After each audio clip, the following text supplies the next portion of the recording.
Originally, when we got married, by 8, 9, she's dead to the world. She's sleeping. I can be up till about 2 a.m. before I go to sleep. So I would sit down doing nothing. An idle mind is truly a devil's workshop. That's about where it started from. I used to do night browsing. So I can go and do midnight browsing. In fact, I stopped going out. If I go out, it's just to go and misbehave and come back. I was almost always in my room, just doing nothing, just watching porn, sometimes masturbating. I didn't know how to stop.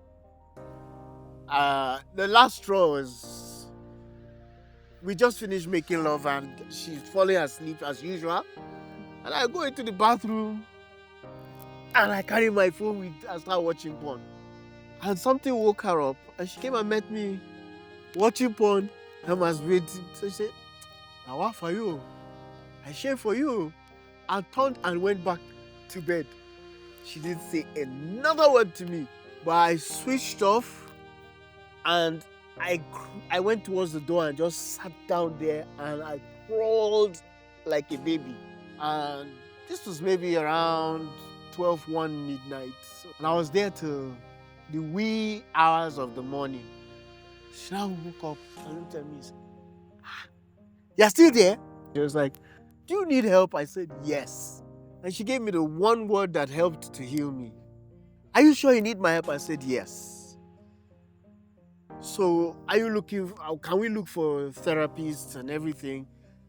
Why not surf the net?" That was the one word. Why not surf the net and look for help? And I found Covenant Eyes. She became my accountability partner and my dad, who was my best friend. I added them both. So if I was to open on my phone, my laptop, my tablet, anything that was associated to even my emails, they got a message, a text or an email. My dad would get the same thing. So because they are my accountability partner, it was expected that they would call me. So the fear of repeating this cycle started my recovery because I was too ashamed of what I had become. At that time, I was this kind of woman. I would say, Emmanuel, no. When women are talking out, me, boldly, I would hit my chest and say, me, it's not my husband, no. He can never cheat on me. He can never do anything to hurt me. The way I put him, on a very high, pedestal. And it was like we're there and then he pushed me and then let me to just fall down. I have never, even as a young lady, when I was, dating men, I had never gone through I didn't know what heartbreak was. But that time, I knew what heartbreak was. When people are crying now about heartbreak, I understand what they feel because I felt it. I felt it in, my marriage. And to top it all, at that time, pornography has a way of eating your brain cells. It eats your creative capacity. So he wasn't doing anything. I was the one working. I was doing everything, even his clothes. I was the one buying plus pants and boxers. It's not to belittle him, but it's to show you how pornography takes away everything, every energy, everything from you. If you ask him, okay, can you come and do this or do that? He will tell you he cannot do it. A lawyer, he will tell you he cannot do it. And then I'm wondering, this is the person that, has helped me in my journey, growth as a believer in the ministry. He was the one, writing and doing all of those things and, helped to fix the ministry and everything.